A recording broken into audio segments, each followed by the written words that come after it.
cette vidéo, tu vas apprendre à calculer l'espérance d'une variable aléatoire. Et bien ici, l'exercice consiste à tirer une carte dans un jeu de 32 cartes. On rappelle ci-contre comment est constitué un jeu de 32 cartes.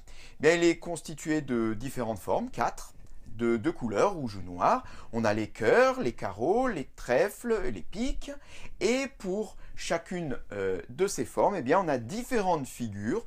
Par exemple, la colonne des rois ou la colonne des dames. Alors le jeu ici consiste à tirer une carte au hasard, bien sûr. Et si on tire un cœur, eh bien, tu gagnes 2 euros. Si jamais tu tires un roi, eh bien, tu gagnes 5 euros. Et si tu tires toute autre carte, dans ce cas-là, tu perds 1 euro. On considère x la variable aléatoire qui nous donne le gain du jeu. Alors gain du jeu au sens large, c'est-à-dire que si tu te trouves dans le dernier cas et que tu perds 1 euro, on considérera qu'on a un gain de moins 1 euro. L'objectif est de calculer donc l'espérance de x. Alors qu'est-ce que cela signifie de considérer l'espérance de x dans un exercice? Eh bien, ici, c'est tout simplement et très intuitivement ce que l'on peut espérer gagner en moyenne si on joue un très grand nombre de fois. On imagine qu'on est organisateur dans un casino ou dans une soirée de jeu et on propose ce jeu-là. On voudrait savoir si ce jeu il est plus rentable pour l'organisateur ou pour le joueur. Pour aller plus loin même, eh bien, combien faudrait-il demander comme mise au joueur, mise de départ, pour que l'organisateur gagne de l'argent au final, hein? Eh bien, cela va nous être donné par l'espérance de x. L'espérance de x, c'est cette moyenne à grande échelle. Eh bien, pour cela, on va déjà être amené à calculer, à présenter plutôt la loi de probabilité de la variable aléatoire x. Et pour cela, eh bien, on va faire ça dans un tableau qu'on va préparer tout de suite. Voilà. Alors, dans ce tableau, eh bien, on va faire figurer les xi. On le rappelle, les xi sont toutes les valeurs que peut prendre la variable aléatoire x. Et bien pour cela, il faut s'en référer au jeu. Le jeu nous dit qu'on peut gagner 2 euros. Donc 2 est une valeur prise par x. Qu'on peut gagner 5 euros, 5 également. Qu'on peut perdre 1 euro. On avait dit moins 1, donc est une valeur prise par x. On va les écrire dans l'ordre croissant. Moins 1, 2 et 5. Et tu vois ici, j'ai prévu une quatrième colonne pour les valeurs prises par x. Car il y a un cas particulier qu'il ne faut pas oublier. Ici, on tire un cœur, on gagne 2 euros. On tire un roi, on gagne 5 euros. Mais imagine que tu tires le roi de cœur. Du coup, tu te trouves dans cette situation-là, mais également dans celle-ci. Ce qui fait que tu vas gagner à la fois 2 euros et 5 euros. Donc, la variable aléatoire x peut prendre la valeur 5 plus 2, 7 euros. Voilà, ici on a vraiment énuméré toutes les valeurs prises par la variable aléatoire x. Maintenant, il s'agit de calculer successivement eh bien, les probabilités que ces valeurs tombent. Donc, on va commencer par la dernière, la probabilité eh bien, que x soit égal à 7. Alors, la probabilité que x soit égal à 7, on l'a dit, c'est la probabilité d'avoir à la fois un cœur et un roi, c'est-à-dire d'avoir le roi de cœur. J'en ai combien des rois de cœur? Évidemment, un seul. Eh bien, j'ai seulement une façon de tirer un roi de cœur. Sur combien de façons en tout? Eh bien, l'univers des possibles ici, il est de 32. J'ai 32 cartes. J'ai 32 façons différentes de tirer une carte. Donc, sur 32. Voilà la probabilité de gagner 7 euros. La probabilité donc de tirer le roi de cœur. Bon, on continue à l'envers. Quelle est la probabilité de gagner 5 euros? C'est-à-dire la probabilité que x soit égal à 5. Eh bien, c'est donc la probabilité de tirer un roi.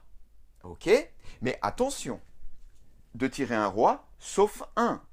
Sauf le roi de cœur. Car si je tire le roi de cœur, on ne gagne pas 5 euros, on gagne 7 euros.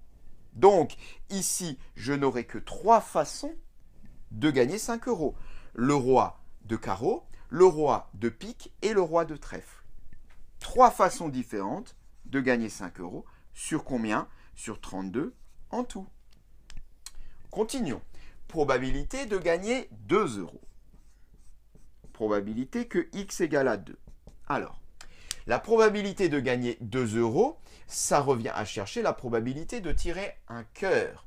Alors des cœurs, j'en ai 8.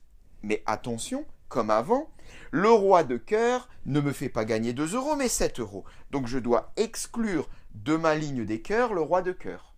Il me reste donc le 7, le 8, le 9, le 10, valet, dame et l'as. J'ai donc 7 façons différentes de tirer un cœur sans le roi de cœur qui est ici, sur 32 façons en tout. Reste la probabilité de perdre. La probabilité de gagner moins 1 euro ou de perdre 1 euro, eh bien, elle est égale à tout le reste. C'est-à-dire, j'enlève tous les cœurs et j'enlève tous les rois. Si je tombe sur quelque chose qui n'est ni roi ni cœur, eh bien, dans ce cas-là, je perds 1 euro. Eh bien, enlevons donc tous les cœurs, j'en enlève 8. J'étais à 32, j'arrive à 24. J'enlève ensuite tous les rois, donc j'en enlève 4. J'arrive à 20, mais attention, il y en a un que j'ai compté 2 fois, donc je l'ai enlevé 2 fois, c'est notre fameux roi de cœur qui fait que nous embêter depuis le début.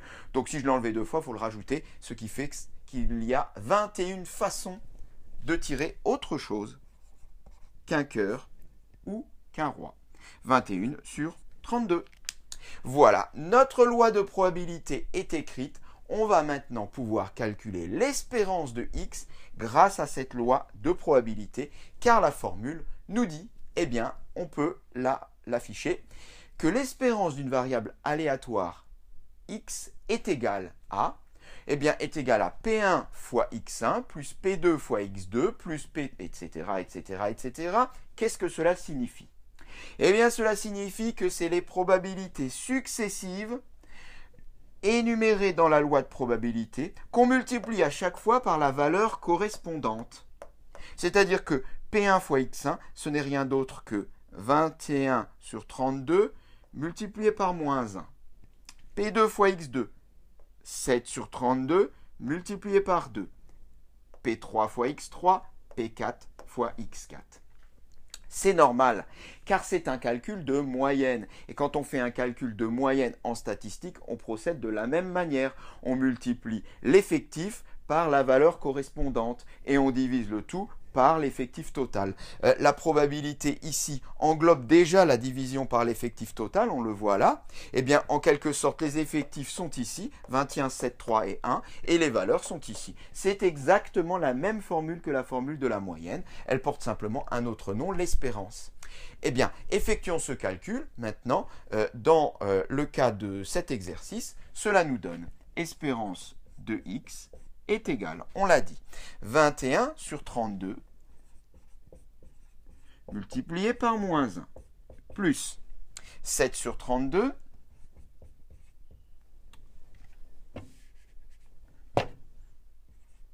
multiplié par 2 plus 3 sur 32 multiplié par 5 et enfin 1 sur 32 multiplié par 7. Voilà notre espérance de x. Reste à effectuer tout cela et on trouve 15 sur 32. Je passe les calculs évidemment. 15 32e, on peut donner une valeur approchée de 15 sur 32 qui est environ 0,5. Alors 0,5 quoi? Eh bien 0,5, on l'a dit, c'est une moyenne. C'est une moyenne, la moyenne de nos valeurs. Nos valeurs sont en euros. Eh bien 0,5 euros ou 50 centimes. Voilà l'espérance de x. L'espérance de x est de 50 centimes. Qu'est-ce que cela signifie?